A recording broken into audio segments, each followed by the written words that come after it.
Perkenalan Jafar dengan kalkun bermula dari niat almarhum sang ayah yang sangat ingin memelihara kalkun. Sayangnya, saat itu sang ayah kesulitan untuk mendapatkan bibitnya. Ia bahkan berkeliling dari satu desa ke desa lainnya hanya untuk mencari bibit kalkun. Kondi, Pak? Kok golek kalkun le? Walah, udan-udan kok golek kalkun. Ayo, pengen ngikut kalkun.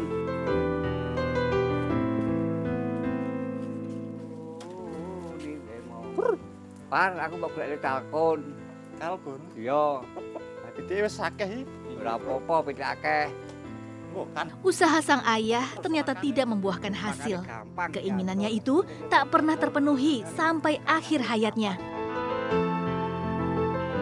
Jafar yang saat itu sudah memelihara ayam dan burung, akhirnya tergerak untuk mewujudkan keinginan almarhum sang ayah. Ia lalu mulai mencari bibit kalkun untuk dikembangbiakan. Apa Mas? Sampeyan sing duwe kalkun ya? Iya napa? Dituku oleh ora? Waduh ya aja Mas. Itu kalkun kesayanganku iku. Wah, ini soalnya permintaan bapak ya. Untunglah, lewat bantuan seorang teman, Jafar berhasil mendapatkan kalkunnya. Beternak kalkun ternyata tak semudah yang Jafar bayangkan. Beberapa kali, telur kalkun yang coba ditetaskannya gagal menetas. Bahkan dalam setahun, hanya ada 2 butir telur kalkun yang berhasil menetas. Jafar tak menyerah.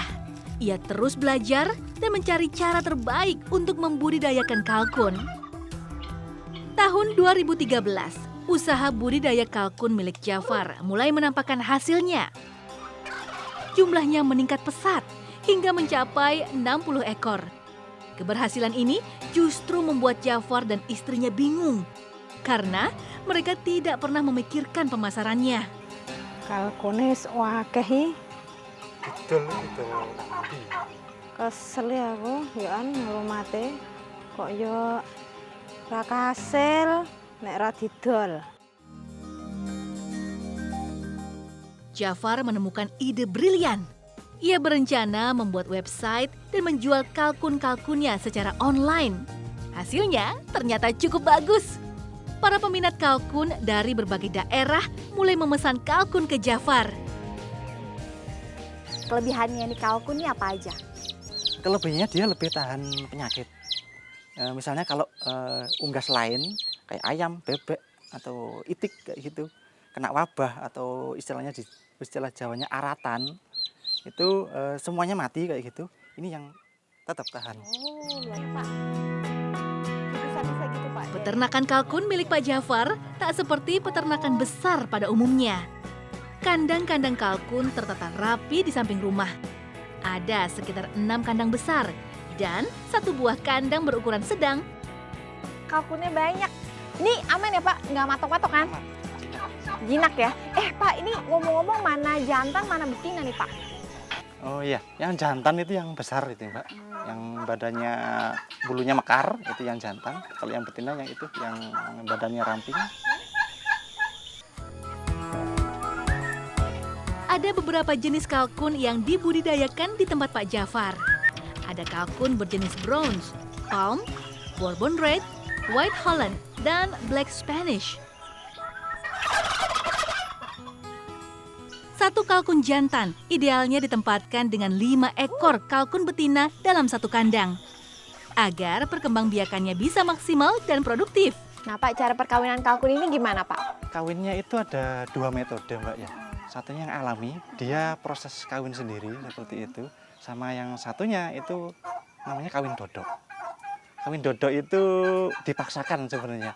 Jadi ketika betinanya itu nggak mau kayak gitu, ya memang harus dipaksakan kayak gitu supaya untuk menghasilkan telur agar cepat ada hasilnya. Kalkun siap kawin pada usia 7 bulan ke atas. Dalam 1 kali masa kawin, seekor betina bisa menghasilkan hingga 18 butir telur. Dengan frekuensi produksi antara 1 sampai 2 telur setiap harinya.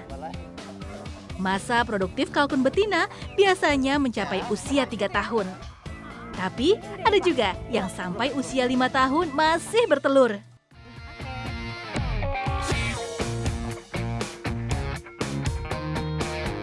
Telur-telur yang telah dikeluarkan induk betina kemudian dipindahkan ke mesin tetas.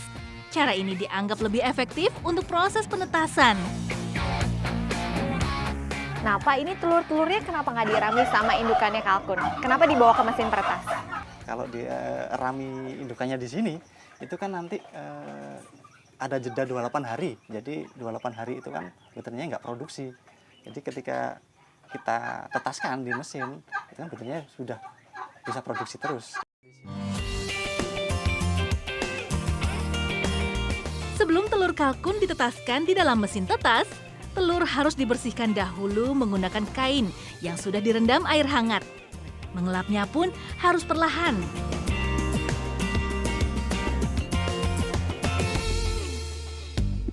Suhu mesin tetas diatur sekitar 37 sampai 38 derajat Celcius. Disesuaikan dengan suhu pengeraman alami oleh indukan kalkun. Setelah 5 hari, telur kalkun harus dicek untuk menentukan apakah telur subur atau tidak subur. Jika telur tidak subur, sebaiknya telur dikeluarkan dari mesin tetas sehingga bisa dikonsumsi. Pada hari ke-23, telur dicek kembali apakah akan menetas atau gagal tetas. Hari ke-28, biasanya telur yang subur akan menetas menjadi anakan kalkun.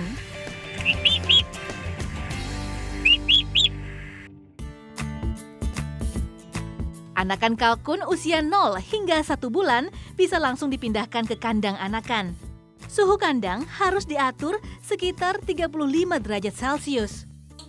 Jika suhu kandang terlalu dingin atau panas, anakan kalkun yang masih rentan bisa mati. Pada usia ini, anakan diberi pakan pur dan air putih.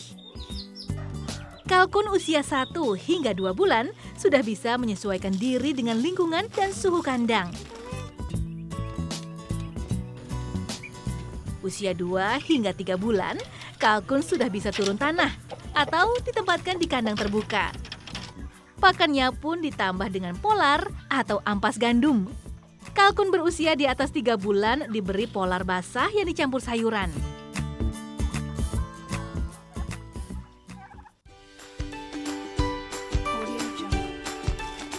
Untuk kalkun dewasa, pakannya bisa ditambahkan temulawak yang berkhasiat untuk menjaga kesehatan dan menambah nafsu makan.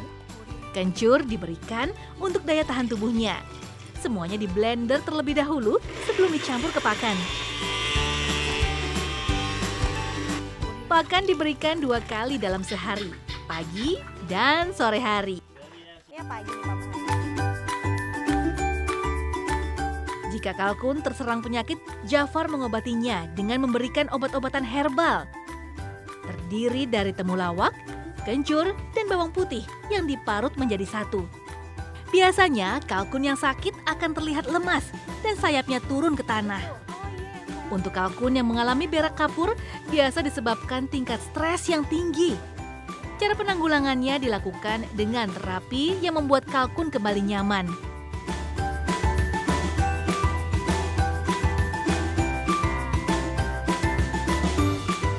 Sebenarnya usia rentan kematian kalkun itu ada di angka berapa?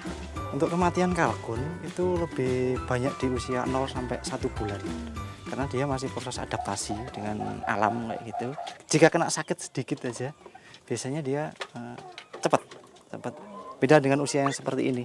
Ini dia kena sakit, cuma kalau diobati paling enggak sekitar paling lama 1 minggu itu bisa udah mulai pulih lagi. Untuk yang berminat beternak kalkun, bisa memulainya dengan membeli 20 ekor bibit kalkun usia di bawah 1 bulan dengan harga kurang lebih Rp1.000.000. Biaya kandang sekitar Rp500.000. Ditambah 1 set pakan seberat 50 kilo seharga Rp350.000. Cukup terjangkau bukan? Dengan pengetahuan yang cukup, tingkat kematian kalkun bisa ditekan hingga 30%. Bagaimana? Tertarikkah Anda membudidayakan kalkun di rumah?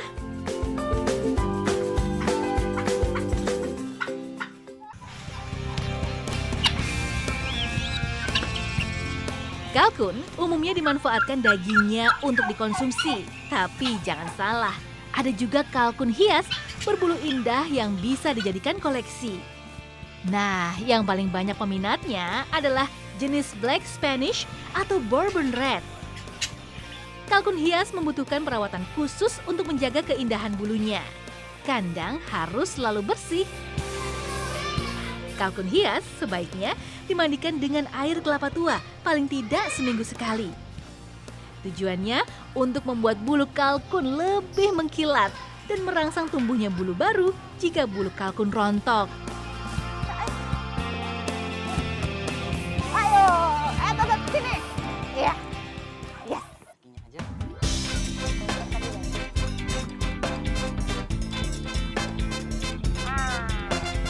Kalkun hias jenis bronze ini akan dikirim pada seorang pemesan dari Kota Malang. Namanya Muhammad Raditya Pabeta yang akrab disapa Adit. Ia sudah 2 tahun memelihara kalkun hias di halaman rumahnya.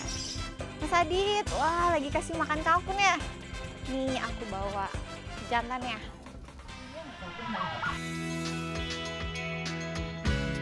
Harga bibit kalkun hias cukup terjangkau. Usia 0 hingga 1 bulan, harganya Rp100 hingga Rp150.000 per ekornya. Kalkun yang sudah bisa disembelih usianya di atas 6 bulan dengan bobot sekitar 2,5 hingga 3,5 kilo per ekornya. Per bulan, Jafar bisa menjual 30 ekor anakan, 3 ekor kalkun pedaging, dan 2 ekor kalkun hias. Jafar bahkan rutin memasok daging kalkun ke 9 resto dan hotel yang ada di Pulau Jawa dan Bali.